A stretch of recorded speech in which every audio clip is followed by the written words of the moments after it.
chaos amongst the group. But you'll see they've got that red strap on the back of their neck. So that means red-collared lorikeet. Rainbow lorikeet, they have a green strap on the back of their neck and they're found more south. So a bit of a Darwin special, these guys. Blend in very well with their surroundings despite their colours. So when he flies off, just take a look at that green feathers on his back. He's going to blend in with the leaves, the grass that he flies over. The orange as well on his body, so he's going to be mainly feeding on flowering plants, and that's his favourite thing to go to. So a little brush-like tongue to get all those flowers, but blue, that's a bit of a tricky one. So what's that going to camouflage with? Well, we've got a blue sky, so if anything looks up, it's going to blend in with the sky. Though a lot of predatory birds all want to take down something his size, but luckily for him, a lot of predatory birds can't actually see in the colour blue, so that's going to keep him hidden away. But very social little birds. When you're small, you want to be in big groups because it keeps you nice and safe. So safety in numbers for them. You tend to hear them before. And it's Tweedledee and Tweedledum here. But does anyone know what these guys are? No? An interesting one. They sort of look like a curlew, but they're not quite a curlew. They are birds. But they are Australian bustards. And we're very lucky to have these two here in the show. I think we're about the only show in Australia that actually has them, and we're very lucky to have two at the same time because they're not too common up here in the top end. They're a bit of a boom and bust species. So if there's lots of food availability, they'll come. There's about one brain cell between the two of them. Hey, do you want to come back here? Yeah, that's a call. It's connected, guys. You're missing out, mate. Yeah, a bit of a boom and bust species. So they tend to pop up if there is lots of food availability. So they're a grazing bird. So they'll be picking up whatever's available for them. So little insects, lizards, even some vegetation if they have to. But the more south you go, they'll get a little bit more common. So that's where all their food is. And they would be out in open savanna. That's their prime habitat. So their feathers, they camouflage so well in those areas.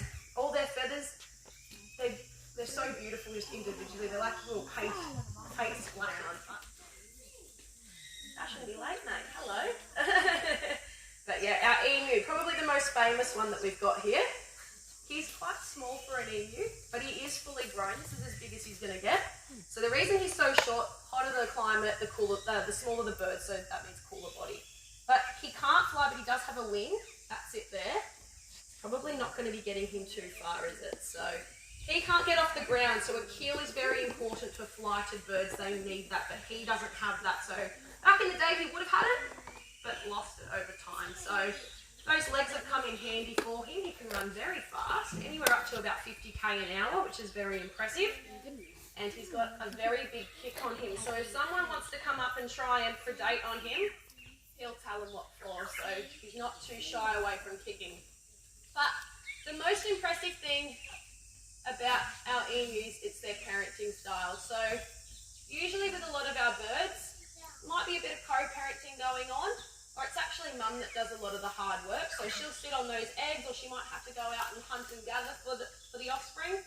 But dad's going to be the one that does all the hard work with our emu. So he will sit on an emu egg anywhere up to 2 months. So that's quite some time, a very, very long time.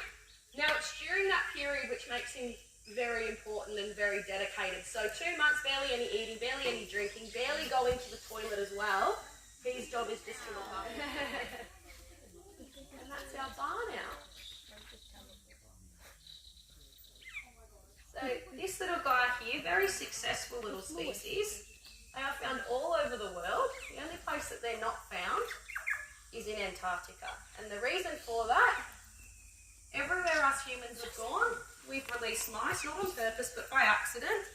But the barn owners have said, thank you very much. That's my favourite thing to feed on. I'm going to follow you guys. So we just ask that everyone stays seated for this birdie. He gets very close. But the reason he's so good at hunting for his food and he's very successful at it all comes down to his facial features. So he's got a bit of a love heart-shaped face, doesn't he? It's very pretty. But it isn't there just for good looks. It does serve a function. So if we look at his face, think of it a little bit more like a satellite dish rather than just a love heart. So what he does is he captures the sound of a mouse running around. Now that could be anywhere up to 100 metres away. So from here to the gate that you would have walked through, which is very impressive. And then he pushes it to either ear. Now we can't see his ears because they're hidden away amongst all those feathers, but they're either side of his eyes. And one sits just a little bit higher than eye level, and the other sits just a fraction lower, so he triangulates that sound. Got very bad vision, you can only see in black and white and shades of grey. So hearing is his next best skill. But not only that, he can also fly in silence. So I like to put things into practice here. So if we be nice and quiet, let's just see how silent he really is.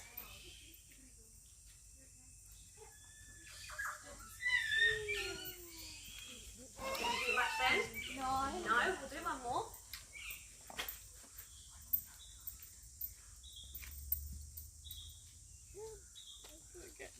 Hear anything?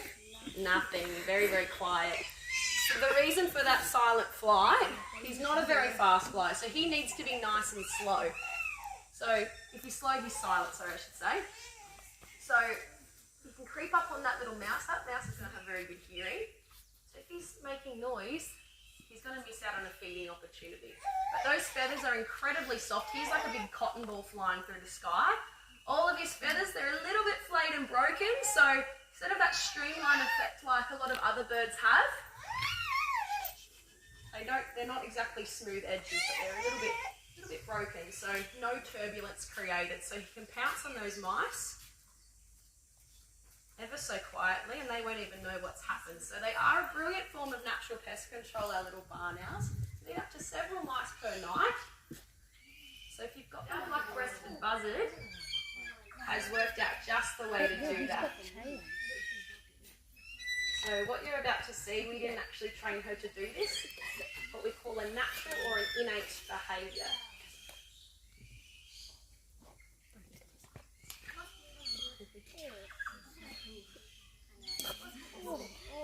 She's got a little crack in it. Now she'll use her beak and her talons to rip it open.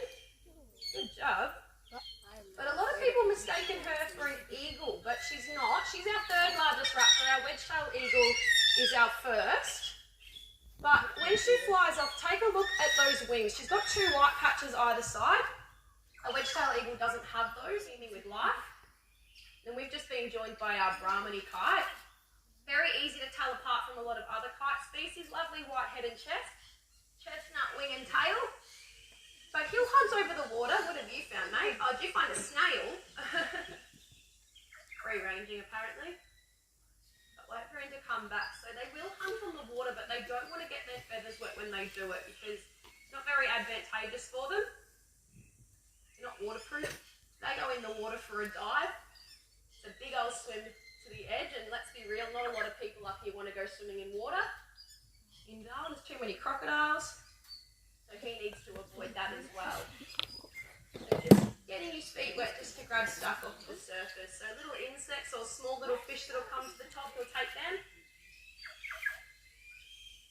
But extremely agile. He's got a longer tail than our buzzard, so he can turn on a dime. He's got lovely broad wings as well, which will help him steer.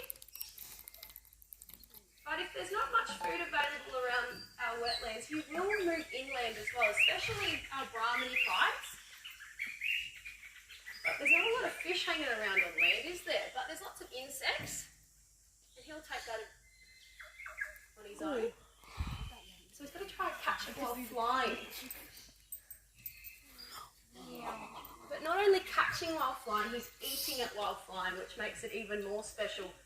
So what these guys will do is they'll watch other kites do it and they go, hey, that's pretty handy, I'm going to do that as well.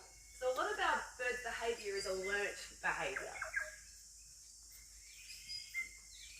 But eating while flying, why do we want to do that? One, energy efficiency. He lands, takes off, lands, takes off, lands, takes off. That's exhausting.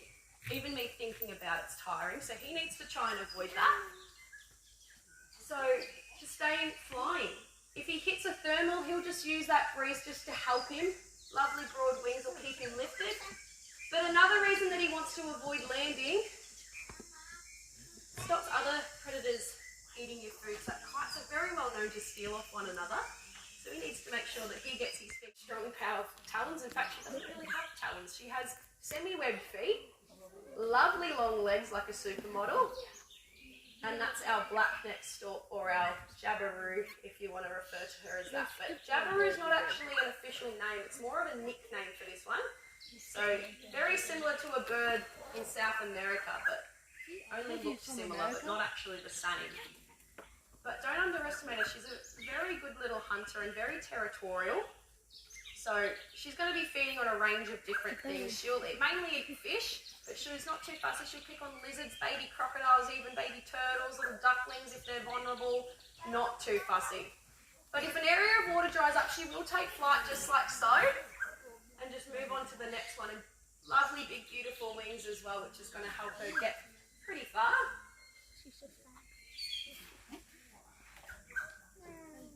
But when she lands, just take notice of the colour of her eye. She's landing there, Harry. So she's got a yellow eye. So yellow eye means it's a female. If it's a black or more brown coloured eye, that means it's a male, which is very odd because usually when we think of birds, it's usually